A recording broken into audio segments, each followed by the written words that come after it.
Hey guys, we are going to be talking about treatments today. So we looked at viruses, we looked at some wildlife diseases, and then we looked at bacteria. Now we're going to be talking about treatments for us lovely humans here. Pointing around. Okay, so you're sick. Now what? Other than not touching anything, we're hoping that you can go to the doctor and they can help you feel better. So there's a lot of different treatments for different things. We learned about different pathogens like worms and fungus. Those have different treatments than bacteria and viruses. But for our purposes, we're just going to learn about how to treat viruses and how to treat antibiotics or how to treat bacteria. But so, first one, vaccines. You may have also heard of the word like immunization, and likely you would have the opportunity to get vaccines when you're small, when you're little, right from like before you were even 1 year old, you start getting immunizations or vaccines. And likely it was not like this happy, where these people are just, she's got a unicorn, so I get it.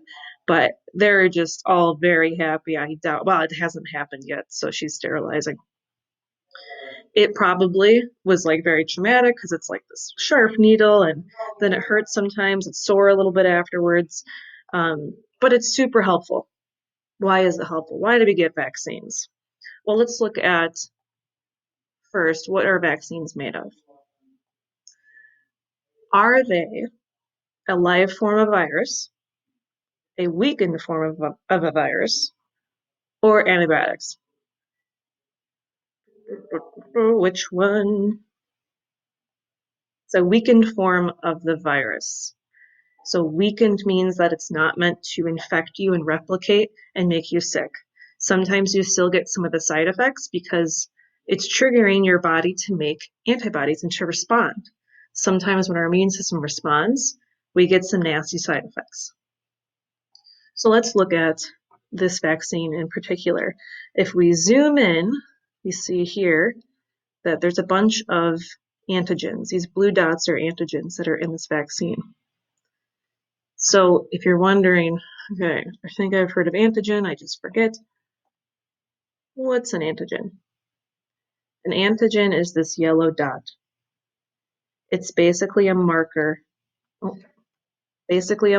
on top of any kind of pathogen, in this case, a virus, that lets your cells know, oh, there he is.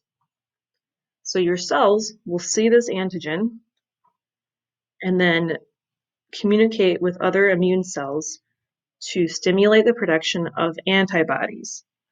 Antibodies will eventually try to destroy this virus. So let's go back here for a little bit.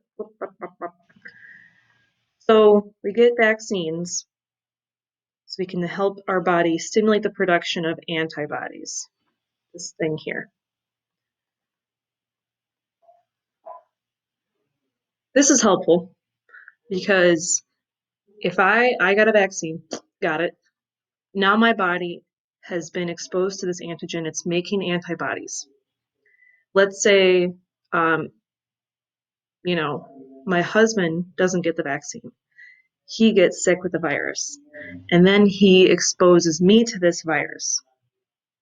The virus can still enter my body, and the virus can still start to replicate, but it will likely be stopped sooner because my body has the antibodies to destroy and to stop the replication.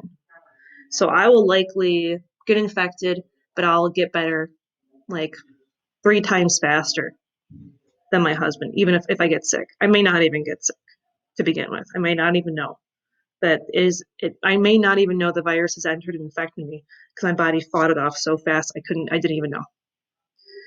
So that's how vaccines help us. They protect us and basically arm us for a future fight that we may encounter. So if vaccines are so helpful, why does it take so long to make them, right? I mean, I'm teaching you in my own basement because we don't have a vaccine for COVID-19. So why does it take so long? Why don't we have one yet? Well, turns out there's a few steps here. Now, you don't need to know all of these steps, but I think it's helpful to know and to understand the process. So, scientists who make vaccines will first study the DNA of the virus. So, remember all those letters A, C, G, T. They'll study all those that code, and they'll look at the virus, look at how it's structured, how it's shaped, everything, and determine what's the proper antigen that'll help our bodies fight it. So they will insert a virus into a chicken egg or something that's live. Now, why do they need to do that? Viruses can't replicate on their own. It's one of the reasons that they're considered not living. So they need to infect a living host to be able to replicate. So in order to study viruses and to make a vaccine, scientists need to infect a living thing. They're not going to infect humans because they don't want to make humans, a test subject and make them sick potentially. So what they do is they test fertilized chicken eggs. Now you may be wondering, well, what the heck is similar about a chicken egg to us? If you think back to one of our labs, our evolution labs, and we looked at the development of different embryos, all of those embryos turned out to be very different organisms, but we all have very similar DNA. So by testing chicken DNA on a chicken embryo, they can determine if it'll work on human DNA to an extent. It's a good place to start. Now, they don't always just use eggs, but about 90% of your flu vaccines have been developed using eggs. So, okay, they inject the virus into the egg, they incubate it, or they basically just leave it alone in a warm area for a little bit, and then they'll crack open the egg and then extract the viruses. At this point, the viruses have replicated, and there's probably billions within one egg. So they'll just take basically the fluid out, extract it, separate the antigen, the virus, from the rest of the egg, and then they'll use that antigen to make the vaccine that'll help us and be injected into us. Now, before they do this, they have to test it. They have to make sure that they have to actually fill all the vials. Think of the amount of people that get vaccines. They need to make sure everyone has their own individual thing so that it's not being contaminated. You're not sharing needles. You need to have all these supplies to provide for everyone. So once they get everything sorted out, then they can finally distribute it to the pharmacy, and you can get it from your doctor or Walgreens pharmacy, wherever you go. But that takes a while. So, I mean, you're talking if it's like a fast process, maybe a year. So it does take a while, but it's better to go through all these steps and make sure it works, right? So you may have also heard of the term herd immunity. Now, the word herd you probably have heard of as like a group of animals, like these funny sheep that are great. Immunity is your immune system, what your immune system has gone through and remembered and now has learned to fight off. So herd immunity. Let's just look at what these little sheep say. So it says immunized sister, immunized son, police officer, all these blue sheep have been taking their vaccines, immunizations. They're immunized. These white sheep says they cannot be immunized. So for whatever reason, maybe like if you have a newborn and it's too young, at a certain point you can start getting immunizations. I think it's at like 6 months. I could be wrong. But you can't take it any sooner than that. Might not be strong enough to handle that. So at that point, that newborn is very vulnerable to infections or to viruses or bacteria, potentially. Another example of someone that can't be uh, given a vaccine potentially is someone who is immunocompromised, someone who already has a disease and can't really risk even putting a weakened virus into their body. So these two examples here, these two could be examples, and so these white sheep are not immunized, they're not given vaccines. Everyone around them is given a vaccine. So when you have all these bacteria or viruses trying to get in, they're being blocked from these members because everyone else they know isn't being infected. So they're not at risk as much because their family members are being vaccinated. So here's another example too. It's a video. It'll probably start playing and then I'll have to stop it. Let's see. Yeah, it started. Okay. So, dip. Okay, let's look at this. Okay. So many things I have to move. Okay. So, look at these squares here, 6 squares.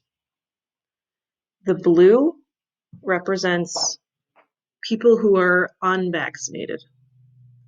The yellow represents people who are vaccinated, and they're protected from this disease that we're going to see. So you'll see a black dot right here. I think they all start with a black dot, actually. Yep, right in the middle. You'll see a black dot here. It's one individual who has a virus or has some sort of disease and that no one else has. No one else has this disease yet. And we'll just see, again, the yellow means they're vaccinated, the blue means they're not vaccinated. So if this sick person, if it's spread by coughing or by spitting or whatever, you can see people starting to get sick. Oh my goodness, really? Okay, let's go back. So it should come to no surprise that if they're unvaccinated, they're unprotected. Now, it's worth noting that it's not like it stops the spread completely. Even when 95% of these dots are vaccinated, it still spreads to one of the blue dots that isn't vaccinated. But you can see at these rates, even at 75% vaccination, where there's 75% yellow dots, which means 75% of the people got vaccinated, 25% didn't. There still is only 1, 2, 3, 4, 5 individuals who are sick. At the same time, if you are only 25% vaccinated, or obviously 0, the rate at which this disease is spreading is a lot faster. Now, here's the thing. This is assuming that this vaccination works for this disease, right? So be careful you don't generalize it so that I'm vaccinated, so I'm protected against everything. It's very specific. Remember the DNA that they had studied and tested from that virus to make the vaccine, it's specific, which is why people are recommended to get the flu vaccine every year, because the flu will commonly keep changing and we need to change with it and make new vaccines to help us defend our bodies from that. So let's go back here. So basically herd immunity is that, if you have vaccines, or honestly, if you've gotten, let's just say it's like a different flu like COVID, and you don't have a vaccine yet. So you're like, okay, well, how can we get herd immunity if we don't have a vaccine? If you've gotten sick and you've gotten better and you can't get it again, or your body is now defended itself and says, bring it on, I got the proper weapons now to fight you off, then you have immunity. And you will then protect people who haven't been infected yet. So hopefully that makes sense. There's a lot of videos about herd immunity that are kind of interesting. It's just, here's the thing, it can happen either with vaccines or it can happen naturally over time.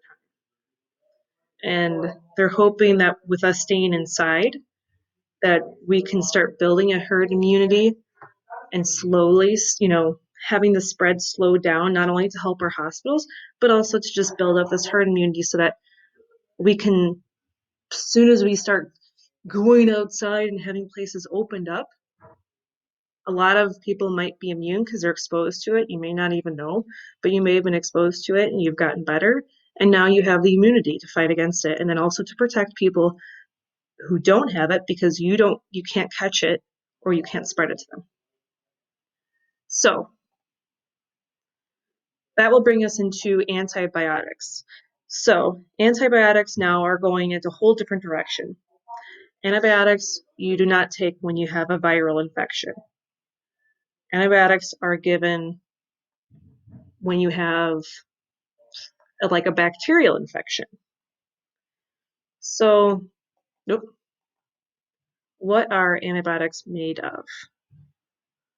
Are they made of antigens, natural substances, or antibodies?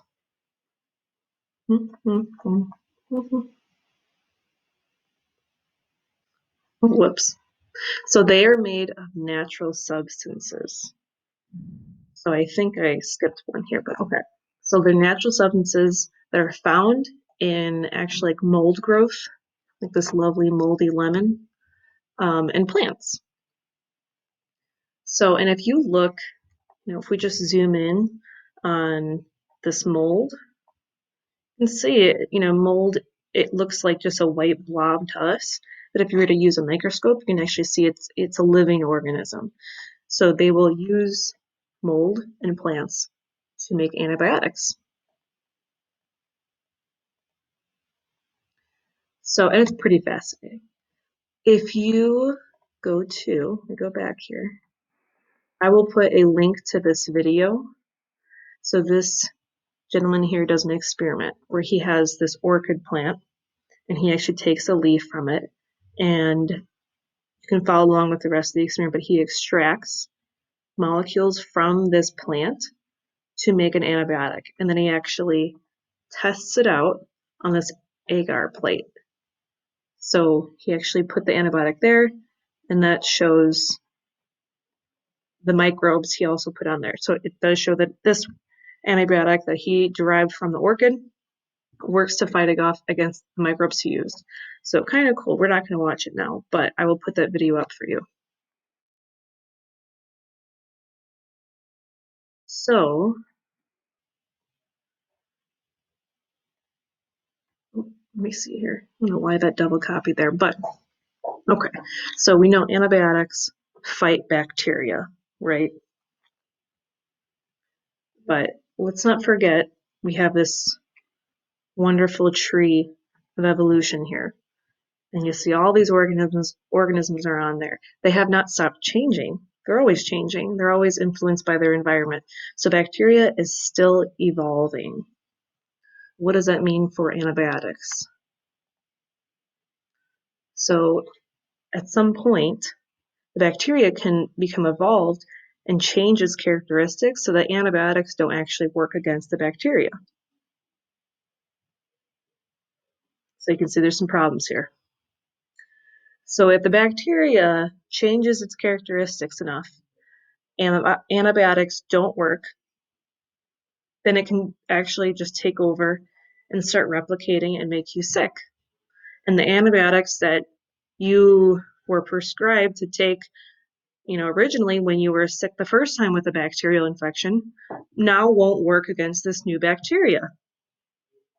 So how did this come to be? Well, through evolution, bacteria keeps changing, but also, when we first started discovering all of these antibiotics that came from either mold, like penicillin comes from mold, or other antibiotics that come from so many different plants, everyone's super pumped. Everyone's super excited because obviously, it's like a miracle drug.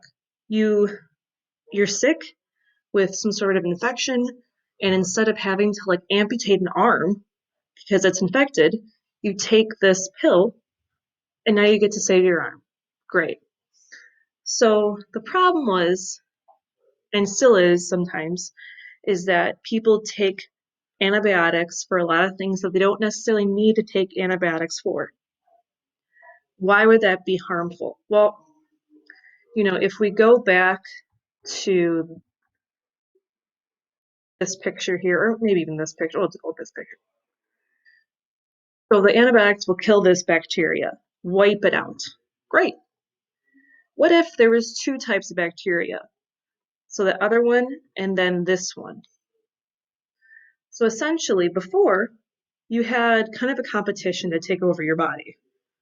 Not a great situation, but they both were competing for resources.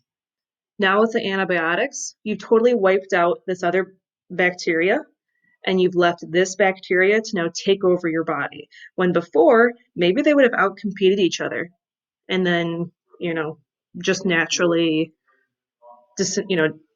decrease in population with whatever happens. By taking antibiotics that you know for sure aren't going to work against every bacteria. If you don't know the bacteria that's in your body, and it could be like a super bacteria that's super evolved, you could be leaving your body more vulnerable to further infection from the superbug. So that is why most doctors do this. I mean, I say your doctor should. I sound like I'm yelling at your doctor. I'm not doing that. But most doctors prescribe antibiotics if you really need them. So, like if you've got the common cold or the flu, we know those things are pretty much viral. So they're not going to give you an antibiotic to treat a virus if it can't do that, because it might just make you vulnerable to these other bacteria that might just kind of be roaming around your body and you may not know it. So obviously, I'm not asking you to memorize this chart here, but it's good to know.